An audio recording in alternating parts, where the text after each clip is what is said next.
They don't, I'm saying, Dave, can you check the phone?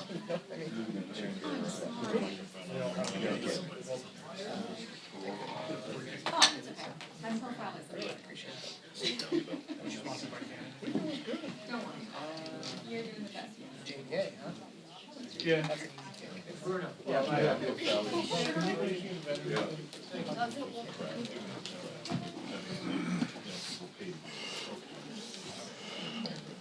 Oh.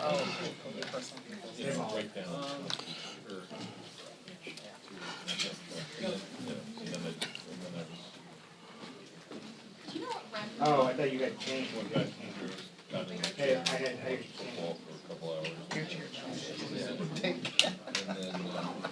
Guys, green room. no, Tim Pitt in the studio. Today's Yeah, just flagging, sounds like Speaker Johnson. 253, excuse Pardon me. me, brother. 253. Okay, thank you.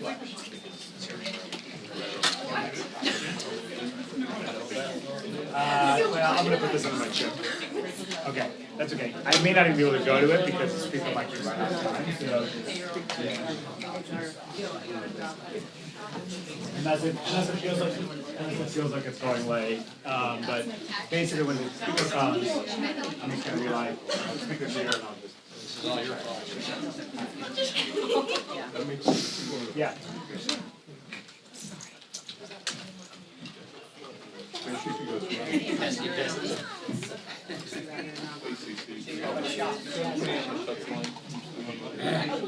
Two, 5, 3, and 2, 1,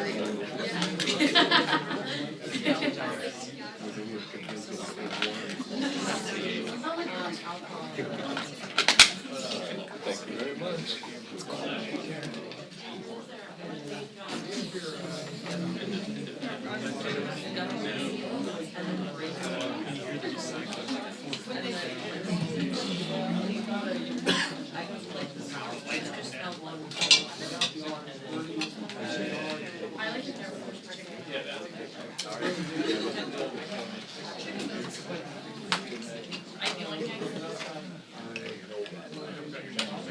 Dylan, this meeting's been good.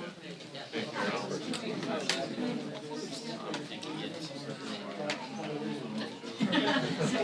Rachel.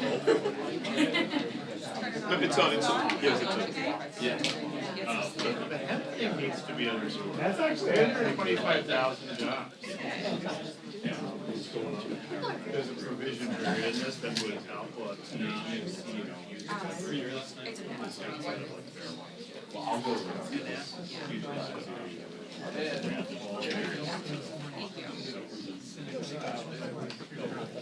but I think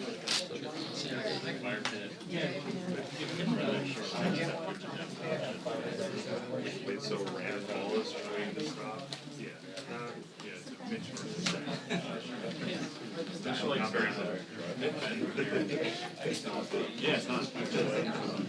I know. Mitch wants Mitch likes to promote like Video.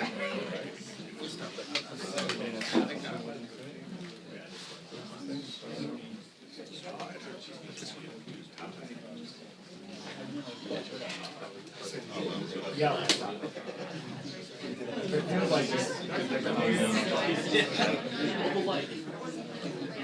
Right. I see those everywhere. Yep.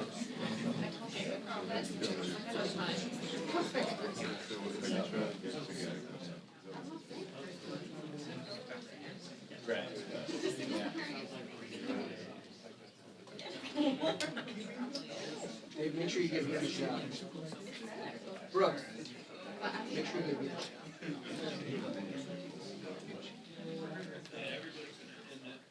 Be sure to like react.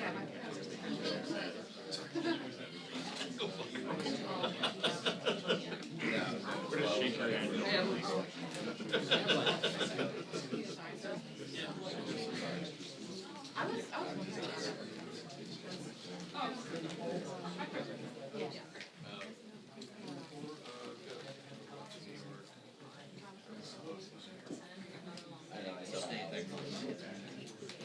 Yeah, that's one of the questions we'll ask the speaker, and talk to reporters here, because the podium behind me, in just a matter of minutes. He has advised the House that it will come back within 36 hours after the Senate acts, or the House has been out of session since September 19th amid this standoff. But the first big question is when the Senate will give final passage to this bill, which cleared a key procedural hurdle last night by the narrowest of margins, with 60 votes, 8 Democrats voting in favor of advancing this package. But in order to get to a final vote, it would require all 100 senators to actually agree to schedule that vote. So that could take some time, which also could mean that this could push reopening the government until sometime perhaps in the middle of the week, maybe a little bit later. That is a key question. Also, the political fallout of all of this. We're seeing a lot of pushback on the left flank of the House and Senate Democratic caucus, other Democrats who believe the deal that was ultimately cut was not sufficient, because what Democrats who voted for this bill ultimately agreed to was not to include an extension of those expiring Obamacare subsidies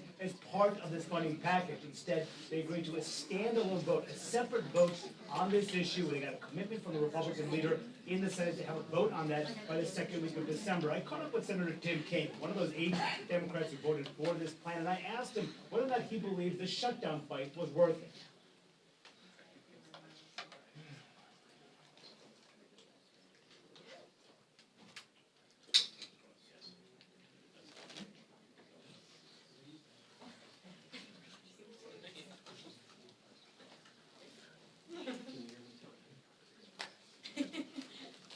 Heads up.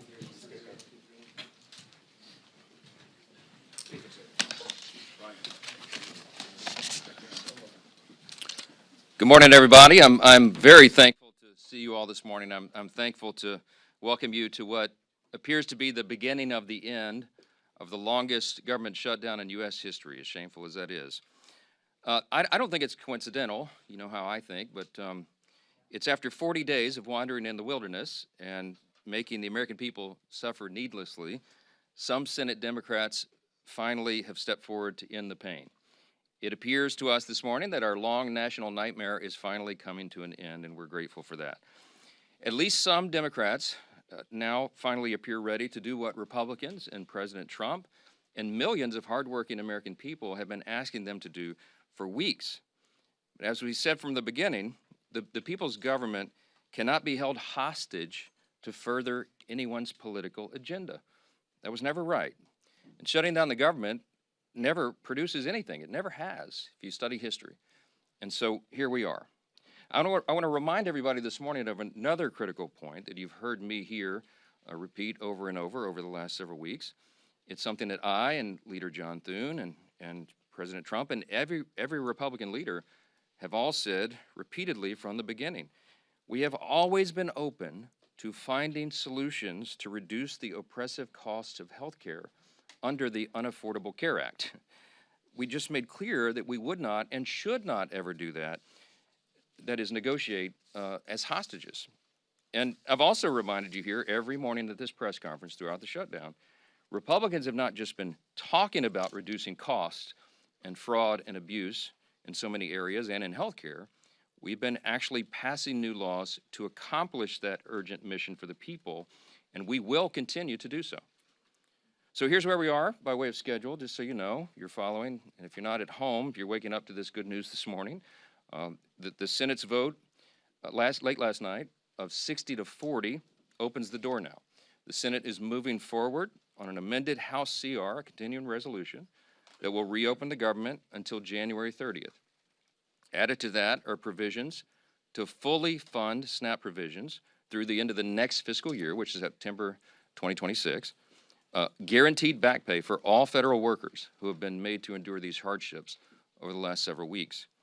And it also includes passage of 3 appropriations bills, which we're grateful to be moving through the process. That is the Military Construction Veterans Affairs bill, it's the Agriculture bill, and the Legislative Branch bill.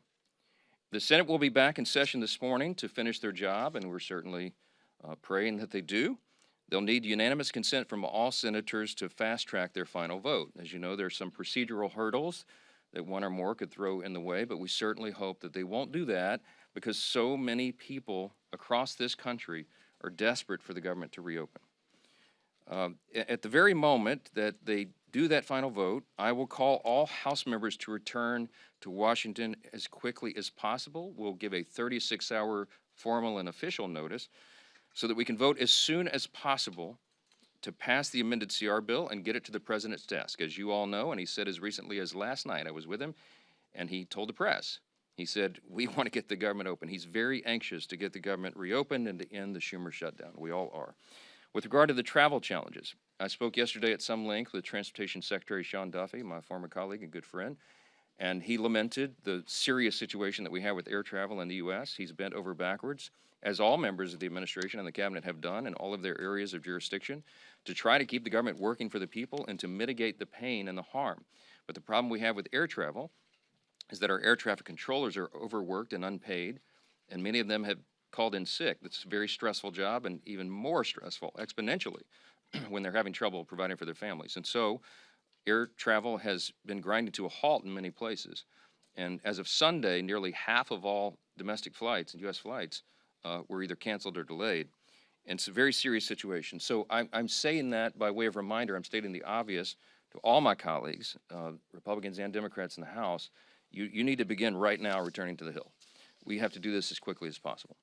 Now, we look forward to the government reopening this week so Congress can get back to our regular legislative session. We have a lot of business to do, as you all know, and we will be working in earnest. There'll be long days and long nights here for the foreseeable future to make up for all this lost time that was imposed upon us. I want to close with something that's important. I think it's important to say that this is genuine. I mean this sincerely. We applaud the 7 Senate Democrats and 1 independent senator who did the right thing. They decided to put principle over their personal politics. And my urgent plea of all my colleagues in the House, and that means every Democrat in the House, is to think carefully, pray, and finally do the right thing and help us to bring an end to the pain of the American people. This has gone on too long. Too many people have suffered, and it's long overdue. That's the update I wanted to give you this morning. There are probably lots of questions, but I'm going to get a lot of my own questions answered later today, so stay tuned for more. Thanks so much. Questions about what's happening. APA bill to the House floor if it passes. Answer a question if you're in here. Speaker Johnson.